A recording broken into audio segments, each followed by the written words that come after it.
नमस्कार दोस्तों, welcome back my YouTube channel law with Ronit. दोस्तों, आप सभी का हमारे इस यूट्यूब चैनल पे स्वागत है। दोस्तों, आज हम बात करेंगे यूपी एपीओ 2022 के बारे में। जो यूपी एपीओ 2022 का जो प्रीवियस ईयर पेपर हुआ है, जो 2015 में हुआ है, जो 2018 में हुआ है, उन सभी पेपर को हम आज यहाँ पे डिस्कस करने जा रहे हैं। तो ये हमारा है इंडियन एविडेंस एक्ट का पेपर। तो हम बिना देर किए इस स्टार्ट करते हैं सेशन को। हमारा जो फर्स्ट क्वेश्चन है, क्वेश्चन नंबर 83, भारतीय दंड संहिता की धाराएं 304 ख तथा 498 क ऑप्शन ए जो दिया है आपस में समावेशी है, ऑप्शन बी आपस में समावेशी नहीं है, ऑप्शन सी केवल उच्चतम न्यायालय द्वारा प्रयोग में लाई जाती है, ऑप्शन डी साधारणतः प्रयोग में नहीं लाई जाती हैं। तो जो हमारा दोस्तों आंसर होगा वो आंसर ए होगा। आंसर जो होगा हमारा ए होगा। बात करते हैं क्वेश्चन नंबर 84 की। जब हम क्वेश्चन नंबर 84 पे जाते हैं, को सिविल सेवा में होने का मिथ्या उपदेश करके साक्ष्य य से प्रवंचना करता है और इस प्रकार बेईमानी से य को उत्प्रेरित करता है कि वह उसे उधार पर माल लेने दे जिसका मूल्य चुकाने का उसका इरादा नहीं है। को द्वारा किया गया अपराध है ऑप्शन ए प्रतिरूपण द्वारा छल, ऑप्शन बी छल, ऑप्शन सी उद्यापन, ऑप्शन डी उपर्युक्त में से कोई नहीं। जो हमारा आंसर होगा वो छल का होगा, क्योंकि उसके मन में पहले ही से द्वेष है कि मैं इनका सामान ले लूँगा उधार पे और पैसा तो हमें देना नहीं है। अब हम इसके डिस्क्रिप्शन बॉक्स से देख रहे हैं। समस्या धारा 415 के दृष्टांत क पर आधारित है। धारा 415 छल को परिभाषित करती है। यहाँ पर क छल के लिए अपराध का दोषी होगा।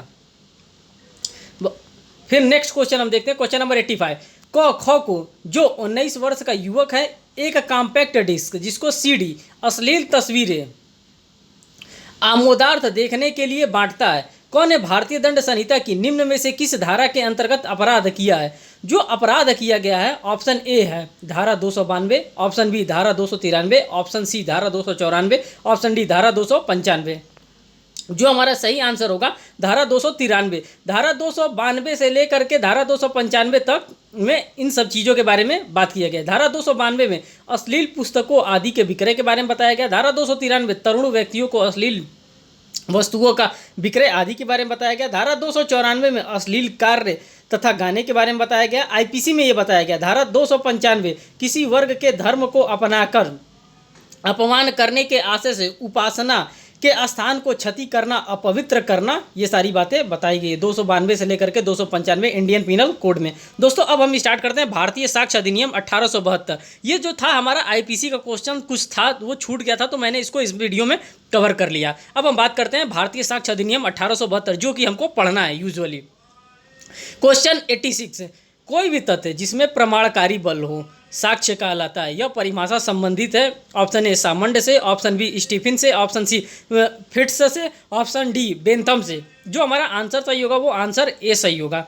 यहाँ पे डिस्क्रिप्शन बॉक्स में देखते हैं, विवादक अर्थात प्रमाणित किए जाने वाले तथा तथ्य को मुख्य तथ्य कहते हैं। जिन तथ्यों को प्रमाणित करने के लिए निर्भर किया जाता है वे साक्ष्य तथ्य होते हैं। साक्ष्य को परिभाषित करते हुए प्रोफेसर सामंड ने कहा है कि कोई भी ऐसा तथ्य जिसमें प्रमाणकारी बल होता है साक्ष्य कहलाता है। जिसमें भी प्रमाण करने का थोड़ा सा भी बल होता है उसको हम लोग एविडेंस के रूप में इस्तेमाल करते हैं, उसी को साक्ष्य कहा जाता है। सामंड के द्वारा ये बातें बताई गई हैं। बात करते हैं क्वेश्चन नंबर 87 के। भारतीय साक्ष्य अधिनियम के अंतर्गत स्वीकृति कौन कर सकता है? कौन कन्फेशन कर सकता है? कौन स्वीकृति कर सकता है? ऑप्शन ए वह व्यक्ति जिससे हित उत्पन्न हुआ है, ऑप्शन बी एक स्वतंत्र व्यक्ति, ऑप्शन सी कार्यवाही से संबंधित गवाह, ऑप्शन डी न्यायालय। यहाँ पे जो ऑप्शन ए होगा यही सही होगा। बात करते हैं नेक्स्ट क्वेश्चन की। जो हमारा नेक्स्ट क्वेश्चन है क्वेश्चन नंबर 88 है, निम्न में से कौन लोक दस्तावेज नहीं है? किसको लोक दस्तावेज नहीं माना है? ऑप्शन ए गिरफ्तारी का वारंट, ऑप्शन बी आरोप पत्र, ऑप्शन सी 100 परीक्षण रिपोर्ट, ऑप्शन डी एक पंजीकृत विक्रय लेख। डिस्क्रिप्शन बॉक्स से देखते हैं, धारा 75 के अधीन 100 परीक्षण रिपोर्ट लोक दस्तावेज की श्रेणी में नहीं आता। वाद पत्र, लिखित कथन, शपथ पत्र, रोजमंचा, विक्रय पत्र आदि को भी लोक दस्तावेज में नहीं माना जाता है। जिस चीज़ के बारे में दिया है ये चीज़ लोक दस्तावेज नहीं माना जाता है। बात करते हैं क्वेश्चन नंबर 89 के। साक्ष्य अधिनियम की धारा 3 में इलेक्ट्रॉनिक अभिलेख को किस तिथि से शामिल किया गया था?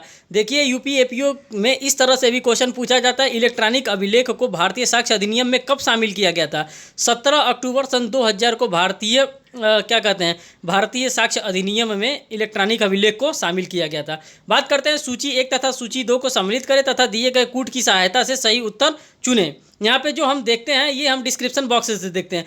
दस्तावेज जो डॉक्यूमेंट के बारे में बताता है धारा 3 में बताता है। धारा 3 हमारा इंटरप्रिटेशन क्लॉज के बारे में बताता है, जो इंटरप्रिटेशन क्लॉज 10 चीज़ों के बारे में बताता है। डॉक्यूमेंट के बारे में बताता है, फैक्ट के बारे में बताता है, फैक्ट इन इशू के बारे में बताता है, एविडेंस के बारे में बताता है, proof, disproof, not proof, India, court, इन सभी के डेफिनेशंस के बारे में सेक्शन नंबर 3 हमारा डिफाइन करता है।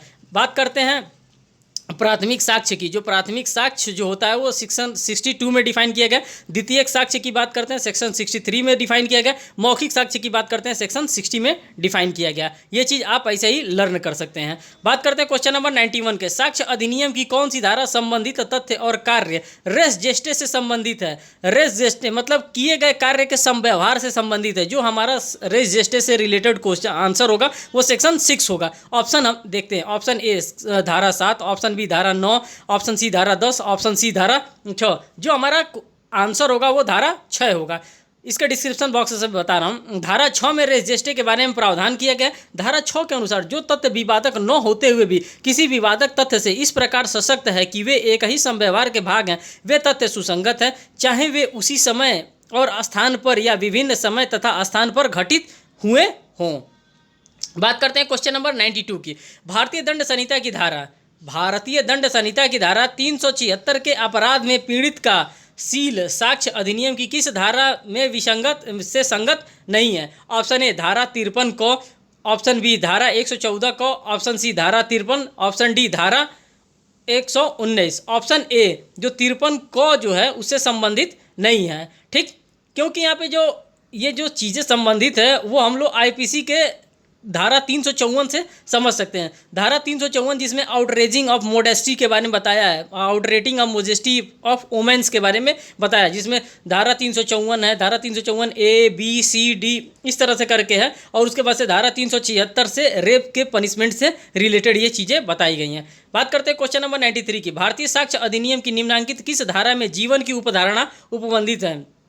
हम प्रिजम्पशन करते हैं, उपधारणा करते हैं कि जीने के बारे में कहाँ बताया गया, तो हम इसके डिस्क्रिप्शन बॉक्स से देखते हैं। धारा 108 में मृत्यु की उपधारणा के बारे में बताया गया, प्रिजम्पशन ऑफ डेथ के बारे में बताया गया, जो 7 साल तक रहता है। अगर किसी का भी कोई भी आदमी अगर 7 साल के अंदर अगर शादीशुदा होकर आता है, जिसमें ये हम लोग 304 बी दहेज को देखते हैं, जो डाउरी डेथ होता है आईपीसी में 304 बी में बताया गया है कि ये प्रिज्यूम कर लिया जाता है कि अगर 7 साल के भीतर अगर वो महिला मर जाती है तो ये माना जाएगा कि वो दहेज हत्या के कारण उसको मारा गया, उसके रिलेटिव के द्वारा, उसके हस्बैंड के द्वारा, बाकी और किसी के भी द्वारा। बात करते हैं क्वेश्चन ये ऑप्शन बी में, जो धारा 104 विशेष ज्ञान तथ्य को साबित करने का भार बताता है। धारा 104 बताते हैं साक्ष्य को ग्राह्य बनाने के लिए जो तथ्य साबित किया जाता है उसे साबित करने का भार धारा 104 बताता है। धारा 107 बताता है उत्तरजीवी की उपधारणा के बारे में बताता है। बात करते हैं क्वेश्चन नंबर 94 की। भारतीय साक्ष्य अधिनियम को निम्न कौन सी धारा कब्जा पूर्ण स्वामित्व का प्रथम दृष्टांत साक्ष्य है के सिद्धांत को प्रभाव में लाती है? ऑप्शन ए धारा 110, ऑप्शन बी धारा 112, ऑप्शन सी धारा 113, ऑप्शन डी धारा 114। जो यहाँ पे हमारा ऑप्शन 110 है वो बर्डन बताता है ऑनरशिप के बारे में कि ऑनरशिप का दायित्व क्या होता है, उसका बर्डन क्या होता है।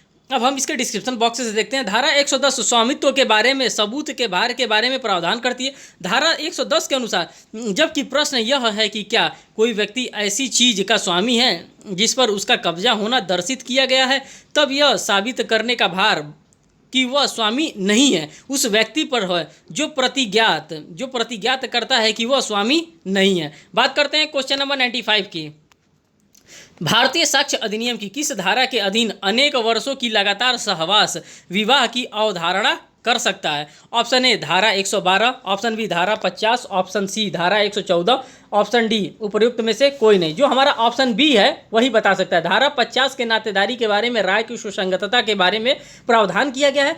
धारा 50 के अनुसार जब किसी न्यायालय को एक व्यक्ति की किसी अन्य के साथ नातेदारी के बारे में यह राय बनती हो, तब ऐसे नातेदारी के अस्तित्व के बारे में ऐसे किसी व्यक्ति के आचरण द्वारा अभिव्यक्त राय जिसके पास कुटुंब के सदस्य के रूप में या अन्यथा उस विषय के संबंध में ज्ञान के विशेष साधन है, सुसंगत तथ्य हैं, इसको रेलिवेंट फैक्ट माना जाएगा। कि अगर वो उसके साथ से ज़्यादा दिनों से रह रहा है तो ये माना जाएगा कि ये फैक्ट क्या है, रेलिवेंट है। बात करते हैं क्वेश्चन नंबर 96 की। भारतीय साक्ष्य अधिनियम की कौन सी धारा यह उपबंध करती है कि किसी मामले में किसी तथ्य को साबित करने के लिए साक्षियों की कोई विशिष्ट संख्या अपेक्षित नहीं होगी। नंबर ऑफ विटनेस की कोई आवश्यकता नहीं होती, एक ही विटनेस जो होता है वो सफिशियंट होता है, लेकिन विटनेस होना चाहिए। बात करते हैं इसके ऑप्शन की। ऑप्शन ए धारा 135, ऑप्शन बी धारा 134, ऑप्शन सी धारा 136, ऑप्शन डी धारा 132। जो हमारा सही आंसर होगा धारा 134। यहाँ पे बताया है no particular number of witness is required for proofing any fact. यहाँ पे ये नहीं बताया जाता कि बहुत ज़्यादा नंबर में अगर गवाह रहेंगे तभी गवाही उसकी मानी जाएगी, अन्यथा नहीं मानी जाएगी। इसके डिस्क्रिप्शन बॉक्स से देखते हैं। धारा 134 के अनुसार किसी मामले में किसी तथ्य को साबित करने के लिए साक्षियों की कोई विशिष्ट संख्या अपेक्षित नहीं होगी। इस प्रकार यह धारणा साक्षियों की विश्वसनीयता को महत्व देती है, उनकी संख्या को नहीं। जो वो बात कहेंगे उस बात को कोर्ट मानेगी, उनकी संख्या को देख के कोर्ट बात नहीं मानेगी कि नहीं ये लोग 25 लोग आए थे चाहे 30 लोग आए थे तो इनकी बात को मान लिया जाए। बात करते हैं क्वेश्चन नंबर 97 के। भारतीय साक्ष्य अधिनियम की निम्नांकित किस धारा में स्मृति ताज़ा करने के लिए संबंधित है? जब हम बात करते हैं स्मृति ताज़ा करने के लिए तब हमारे दिमाग में आता है इंडियन एविडेंस का सेक्शन नंबर 159 मेमोरी रिफ्रेश के बारे में बात करता है। स्मृति ताज़ा का मतलब होता है मेमोरी को रिफ्रेश करना। बात करते हैं इसके ऑप्शन की। धारा 161 में बताया गया है, धारा 160 में बताया गया, धारा 159 में बताया गया, धारा 158 में बनाया गया। जो हमारा स्मृति ताज़ा की बात बताई गई है वो धारा 159 में बताया गया रिफ्रेशिंग मेमोरी के बारे में कि हम अपने दिमाग को कब ताज़ा कर सकते हैं।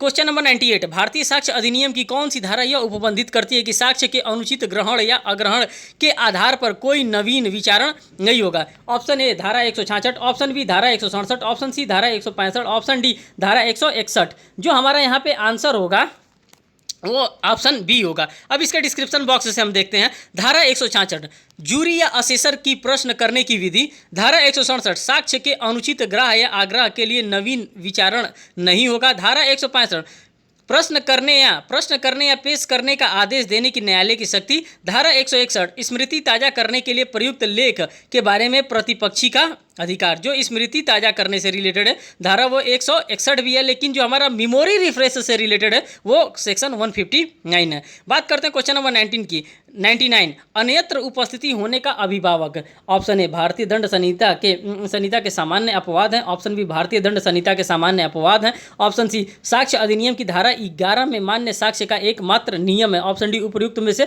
कोई नहीं। बात करते हैं इसके आंसर की। जो आंसर होगा हमारा सी होगा। डिस्क्रिप्शन बॉक्स देखते हैं। धारा 11 के अनुसार वे तथ्य जो अन्यथा सुसंगत नहीं है सुसंगत हैं।